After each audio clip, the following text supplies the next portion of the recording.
यहाँ पर तो पूरा उल्टा हो गया, उल्टा हो सब गया। सब उल्टा हो गया। हम्म, सब बड़े खुशी खुशी आए थे, लेकिन सब नाराज़गी में गए। सब नाराजगी में सब गए। नाराज़गी से चले गए हमारे हम्म। घर से। दोस्तों अभी भदोही जिले में है और रत्ना ठेंगीपुर गांव में है और यहाँ का एक मामला तेजी से वायरल हो रहा है। बात करें 5 तारीख के हल्दी रस्म नहीं, होती है। हाँ 5 तारीख को 5 तारीख का हल्दी रस्म होती है, 6 तारीख के धूमधाम से बारात जाती है। और बात करें बारात में सारी रीत रिवाज होता है। यहाँ से अच्छे से डीजे के साथ, रथ के साथ सब वीआईपी बारात भी निकलती है। दूल्हे राजा घोड़ी पे सवार होते हैं, अच्छे से सब नाचते गाते हैं, सब बारात में जाते हैं। और बारात में भैया जब उतरते हैं दूल्हे राजा को, दूल्हे राजा के ससुर जी अच्छे से स्वागत भी करते हैं बारातियों को। वहाँ पर दुबराचार भी अच्छे से लगता है। वहाँ पर जाते हैं तो पानी दाना भी अच्छे से पूछते हैं। जयमाल वाला सिस्टम अच्छे से भी होता है और सिंदूर दान तक भी अच्छे से ही होता है। सभी लोग अच्छे से रहते हैं, खान पान भी अच्छे से होता है। उसके बाद फेरा भी हो जाता है। जब मंगल सूत्र की बारी आती है पहनाने के लिए, तब दुल्हन के भाई, दुल्हन के सगे भाई ने दुल्हन को उठा के घर में लेके गया। घर में से तुरंत गाड़ी पे बैठाया और लेके फरार हो गया। और कहाँ फरार हो गया, क्यों फरार हो गया, चलिए हम दूल्हे राजा के पिताजी हमारे साथ हैं, इनसे बातचीत करते हैं कि एक बहन के भाई, एक सगे भाई होकर अपने बहन को लेके फरार हो गया है। अच्छा हमारा नाम है इंद्रजीत सना फूनन राम कहार, अच्छा। ग्राम रत्ना थेघीपुर, और तहसील औराई क्षेत्र, और ज़िला भदोही संत रविदास नगर। और हमारा यहाँ से करीबन 4-5 महीना पहले लगन पड़ा था, जो कि गांव है हसनपुर बिराव, जो बनारस में पड़ता है। हमारे घर से करीब 25-26 किलोमीटर दूर। अच्छा 25-26 किलोमीटर दूर है। हाँ, और हमारा तारीख निर्धारित 6 मार्च हम्म 2025 हम्म को बारात गई थी हम्म शाम को। हम्म बारात जाने के बाद वहाँ स्वागत वगैरह, जलपान, खाना पीना सब बहुत अच्छे से हुआ। सब अच्छे से हुआ। हाँ, सब अच्छे से हुआ। जयमाल इसके सिस्टम। जयमाल भी हुआ, द्वार पहले तो द्वार 4 हुआ, इसके बाद जयमाल हुआ। वर और कन्या दोनों आपस में वरमाला पहनाए। हम्म इसके बाद तीसरा रस्म आता है जो मंडप का है। हम्म तो मंडप में शादी वगैरह भी बड़े अच्छे से चल रहा था। हम्म कन्यादान वगैरह हुआ, 7 वचन हुआ, सिंदूर दान हुआ। हम्म बारी आती है मंगलसूत्र की। हम्म तो मंगलसूत्र डालने के पहले ही घटना घटती है। हम्म कन्या को, कन्या के भाई ने, घनश्याम, हम्म जो कि मास्टर थे, मास्टर साहब ने घर में बुलाया अपनी बहन को। हम्म बुलाने के बाद वो बाइक पर बैठाए और बैठाने के बाद लेकर निकल गए। निकल गए। कहाँ निकल गए हमें कुछ पता नहीं। अच्छा उस समय तो आप लोग को रोके भी नहीं कि हाँ आप कहाँ लेके जा रहे हैं, क्यों लेके जा रहे हो। भाई, घर का गार्जियन अगर कोई कुछ करेगा तो हमें बोलने का अपना अधिकार नहीं है ना। हम्म घर का गार्जियन है वो। भाई कहीं प्रॉब्लम होगा, लड़की को कुछ तबीयत खराब होगा, या कहीं उसको जाना रहेगा, कुछ ब्यूटी पार्लर भी आजकल बहुत ज़्यादा चल रहा है, तो ब्यूटी पार्लर भी लेके जा सकता है वो। तो हम इसके लिए ज़रा भी शक शक दिल में नहीं आया कि कहीं लेके जा रहा है। तो इसके लिए कोई बोला नहीं कुछ, और वो लेके चला गया। तो हम लोग करीब 1 घंटा इंतज़ार किए मंडप में बैठे बैठे, कोई आया नहीं, कोई भी नहीं आया। इसके बाद हम लोग फिर सोचे कि क्यों आ नहीं रहे हैं। फिर हम लोग घर के गार्जियन से पूछने लगे कि भाई इतना देर हो गया, ज़रा पता करो कहाँ हैं, क्यों नहीं अभी तक आए। भाई विदाई का टाइम हो रहा है, सुबह में 6-7 बजे विदाई हो जाता है, 8 बजे के अंदर। तो वो लोग बोले कि 1-2 घंटे में आ जाएंगे, कहीं होंगे। तो 1-2 घंटा भी बीत गया, करीब 8:30-9 बज गया, और तब तक कुछ पता नहीं चल रहा है कि कहाँ हैं। फिर हम लोग बोले, फिर बोले कि भाई आएंगे 1-2 घंटे में। फिर हम लोग 2 घंटा बीत गया, करीब 9:30-10 बज गया।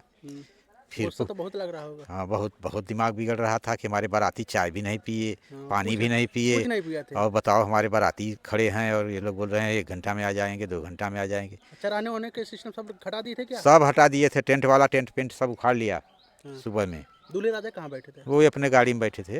अपने गाड़ी में बैठे थे। हाँ, अच्छा जब वो भगा दिए, जब बोले थे कि 1 घंटा 2 घंटा 1 घंटा 2 घंटा, उस समय पे मतलब दुल्हन की मम्मी के चेहरे पे और दुल्हन के बाप के चेहरे पे किस तरह के रिएक्शन था। कुछ रिएक्शन नहीं था वो लोग के उदास चेहरे पर, उदास थे वो कि कुछ नहीं। वो लोग को कुछ उदासी नहीं था, कुछ नहीं उदासी थे। कुछ उदासी नहीं था। उदासी सिर्फ बारातियों को और बाराती मालिक को था। हम्म, वो लोग को कुछ उदासी नहीं था। हम्म। हाँ, क्या बोल रहे थे वो। वो यही बोल रहे थे कि आएंगे आएंगे, ऐसे ऐसे करते करते करीब 2 बज गया। तब हम लोग 112 नंबर कॉल किए तो 112 नंबर आया। फिर भी उनको बोले कि अरे एक घंटे का टाइम दे दो, 1 घंटे का। तो साहब लोग बोले कि ठीक है, तुम 1 घंटा इंतज़ार कर लो, इसके बाद नहीं आते हैं तो फिर हमें चौकी पे आके बताओ सारी बात। तो हम इंतज़ार किए करीब 2:30-3 बजे तक, नहीं आए तो फिर हम चौकी पे गए। तब साहब लोग आए, हम साहब लोग से रिक्वेस्ट किया कि हमारा सामान जो भी है वो दिलवा दीजिए, अब हमको यहाँ इंतज़ार नहीं करना है। तब वही आए तो सामान हमारा दिलवाए और हम अपना बाराती लेकर करीब वहाँ से 6:30 पौने 7 बजे निकल गए।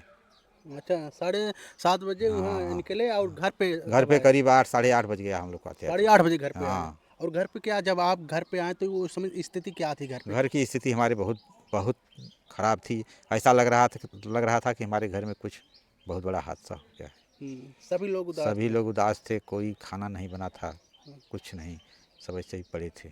अच्छा, जब शादी पड़ा था उसके बीच में आपने कभी अपने बहू से बातचीत की था? बहू से बातचीत तो नहीं हुई थी, बहू हम्म, के पिताजी माताजी से, हम्म। बहू के भाई से सबसे बात होती थी। अच्छा, जब आप देखने गए थे तो क्या आपको लगता था कि हमारी बहू इस तरीके से करेगी, मतलब देखने देखने में कुछ हरकत हो जाता है कि नहीं, हाँ? ऐसा तो कुछ हमें नहीं लगा, अगर लगता तो हमें शक होता तो हम पूछ सकते थे। हम्म, ऐसा कुछ लगा ही नहीं तो मैं क्या पूछूं। अच्छा। अच्छा, वो लड़की के भाई क्यों लेके भागा था वो? अभी लड़की का भाई तो देखो, अभी हम 100% तो नहीं बता सकता कि क्यों लेके भागा था, हम्म, लेकिन ये हमें पता लग रहा है कि लड़की का जो भाई था ना, हाँ, उसका एक साला था। हाँ, उसी साले से और उस लड़की से कुछ मतलब संबंध था। अच्छा। ऐसा ऐसा सा, मतलब हमें। साले से संबंध था। हाँ, हम्म, अच्छा, बहुत खुशहाली हुई। अच्छा, कितने बेटे हैं आपके? हमारे 3 बेटे हैं। कितने नंबर की शादी थी, पहले के? ये दूसरा नंबर का था। दूसरे नंबर के थे शादी। हाँ, दूसरा बड़ी नंबर। खुशहाली होंगी, बहुत सारे लोग बहुत सारे आपके लोग बेटे। आए थे, हाँ। कोई महाराष्ट्र से, कोई दिल्ली से, कोई बेंगलोर से, ऐसा मतलब सब जगह से लड़के यहाँ हमारे। पर बहन लगती होंगी कि भाई हमारे भाभी आ रहे हैं, नेक चार कुछ हाँ, लेंगे यार, लेकिन यहाँ पर यहाँ पर तो पूरा उल्टा हो गया, उल्टा हो सब गया। सब उल्टा हो गया। हम्म, सब बड़े खुशी खुशी आए थे, लेकिन सब नाराज़गी में गए, सब नाराजगी में सब गए। नाराज़गी से चले गए हमारे हम्म, घर से। कहीं न कहीं वो इसे इसके लिए हमें बहुत अंदर से आपने बहुत बड़ा ठेस लगा है। प्रशासन से मदद मांगी यहाँ की हमारे साथ? प्रशासन से मदद इसलिए मांगी कि भाई अब जो हाँ, हुआ, लेकिन अब हमारे ऊपर कुछ न हाँ, आफतें आए कि हाँ। भाई लड़के वाले का गलती है या लड़का वाला दहेज मांगा है। अच्छा, हाँ, हाँ, ये क्या आप दहेज वहेज मांगे थे कुछ इसीलिए? हमारा कुछ मांगा ही नहीं था, अच्छा, कुछ मांग नहीं था, कुछ मांग नहीं था। कुछ नहीं है। हाँ, भगवान की दया से हम बड़े अच्छे से दाल नमक चल रहा है हमारा, हम्म, हमें कुछ मांग की ज़रूरत नहीं थी। हम्म, हाँ, तभी बात है। कहीं न कहीं देखिए, हमारे साथ लड़के के पिताजी हैं, सोच थे कि हमारी बहू आएगी और घर परिवार में बहुत सारी खुशहाली मना रहे थे। महाराष्ट्र, मुंबई से बहुत दूर दूर से लोग आए थे, नात रिश्तेदार दोस्त यार बहुत दूर दूर से। बहनें इंतजार कर रहे थे दरवाजे पे कि हमारी भाभी आएगी, हमको नेक चार मिलेगी। लेकिन भाभी ने इस तरीके से कदम उठा लिया कि पूरे घर में एकदम आज जान लो सुनसान एकदम छाया हुआ, किसी के ढंग से कोई ढंग से खाना भी नहीं खा रहा है। दूल्हे राजा अलग परेशान है, मम्मी पापा अलग परेशान है, कोई किधर बैठा है कोई किधर बैठा है, ये लोग परेशान हैं ना। तो